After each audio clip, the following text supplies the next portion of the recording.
Agora, Adalto, a gente precisa de uma outra explicação econômica. A taxa Selic, ela saltou nesse ano, a taxa básica de juros do Brasil, de 2 para 4,25% ao ano. Isso significa um prejuízo principalmente para o governo, que paga juros da dívida pública pela taxa Selic. Vai pagar o dobro do que estava pagando no começo do ano e pode ser o triplo, porque a previsão de muitos economistas é que a taxa chegue, depois de 5 anos de queda, chegue a 6,5% ao ano. Como é que isso aí vai influenciar o dólar, a bolsa, a poupança, Adalto? Paulo, vamos lembrar que historicamente o Brasil saiu de uma situação muito pior, né, de 14,25, 14,75, lembro inclusive da taxa de 19,75% ao ano. E de repente nós conseguimos, né, numa trajetória bastante longa, estruturante, taxas de juros com padrão internacional. Né? Lembrando que essa taxa de juros é a taxa que corrige a dívida pública. Então, quanto maior a taxa, maior o crescimento da dívida pública. Tem um fato aí também interessante, é que a dívida pública antes crescia em função dos juros. Depois ela começou a crescer, porque os juros caíram, ela começou a crescer em função do tamanho do gasto público. Agora nós temos uma situação muito perigosa, por quê? Os gastos públicos se acomodaram num patamar muito elevado, que é o patamar que nós estamos vendo hoje, falência do Estado, né? Não tem recurso para pagar R$600 de um auxílio emergencial, pontual, não para sempre, mas ele é necessário. Não é? Eu sei que muitos não concordam, mas em tempos de crise o Estado tem que cumprir esse papel, não para sempre, de pagar uma bolsa para alguém para o resto da vida, de forma alguma. Mas em momentos de crise, quem está passando fome, você tem que dar o dinheiro. Né? E hoje nós não conseguimos fazer isso. Né? R$300 está difícil pagar. Né? Pagar por 4 meses é difícil, pagar por 5 meses é impossível. Quer dizer, olha que situação nós chegamos. Né? O Estado chegou. E aí você pega o país com uma taxa de juros, com um nível de endividamento extremamente elevado, e o pior dos mundos acontece, a taxa de juros começa a elevar.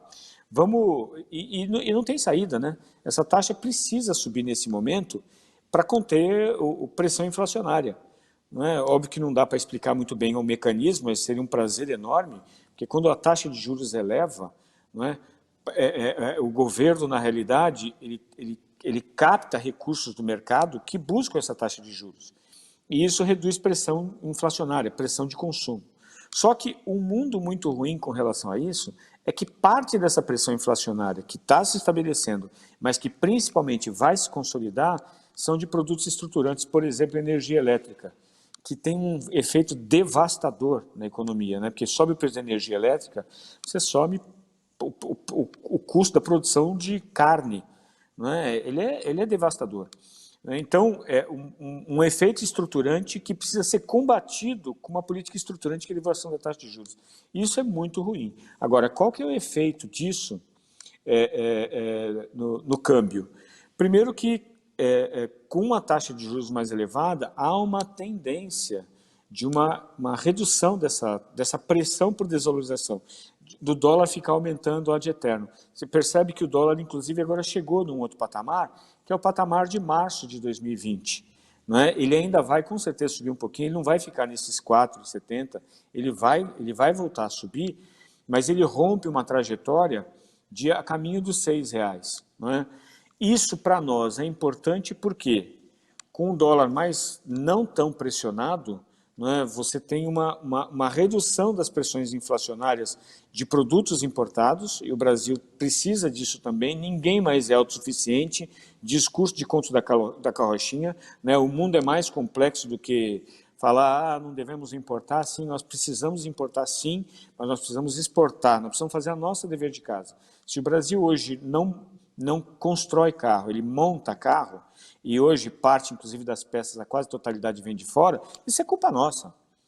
Não é? Por quê? Porque nós não incentivamos a produção, incentivamos somente o consumo. Não é? E teve um período da nossa história que o consumo foi muito incentivado, mas a produção não. Aí eu concordo com o Zaidan, em parte, da análise dele, nós precisamos sim incentivar, mas não significa dizer que as pessoas não tenham que poupar. Mas só para concluir aqui, Sim, essa taxa ela é nociva, mas é necessária, nós não temos saída, ela vai subir, há uma expectativa de, inclusive, poder bater 7%, que é o pior dos mundos nesse momento. Não é? Isso beneficia um pouco o poupador de poupança, não é? Reduz um pouco a pressão sobre câmbio, porém, não tem almoço grátis, né? Pressiona aí a dívida pública. Enfim, nós precisamos agora de muito equilíbrio para conduzir isso, não vai ser fácil não, nos próximos tempos. Olha, Zaidan, o Antônio do Imbaré está reclamando que você está xingando muito a esquerda, mas que quem está matando o povão é a direita, que o Bolsonaro colocou militares incompetentes no Ministério da Saúde. E o José da Cidade Náutica está dizendo aí, o Zaidan, isso que o Zaidan está falando, de investir na produção, isso tudo o Lula fez 10 anos atrás, mas não. É o que o Adalto falou, o Lula, 10 anos atrás, ele investiu no consumo, não na produção, não é, Zaidan? É verdade. Eu vou falar uma coisa para você. O que fez os grandes países industrializados, as indústrias de base da Alemanha e Estados Unidos, procuraram um local onde a mão de obra era barata, onde não tinha alta taxa de exoneração da folha de pagamento, para produzir a peça. Mandaram para a China, o trabalho escravo, então vamos mandar a produção toda para a China. Aí a gente traz a China.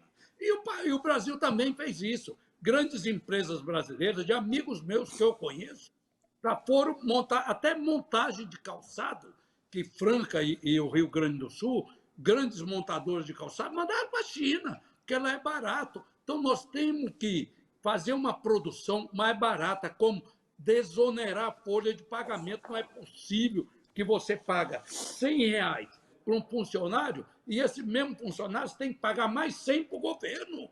Não dá, você, o produtor, a indústria quebra e sucateou a nossa indústria. Foi embora. Agora está todo mundo trazendo. Está vendo que a China é danadinha, né? A China vai dominar o mundo. Muitas fábricas pararam, porque durante esse período de pandemia a China não produziu os componentes. A BMW é um exemplo, a Chevrolet é outro exemplo, a própria Apple também é outro exemplo. Muitas peças que componentes fabricavam na China atrasou a fabricação. Sabe? Eu sou a favor da produção, desonerar a folha de pagamento, fazer com que isso seja mais barato. E outra, viu, Paulo? Só completando o que o Adalto falou aí, nós temos uma dívida de mais de 5 trilhões de reais hoje.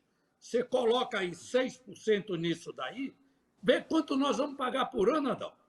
Só de dívida.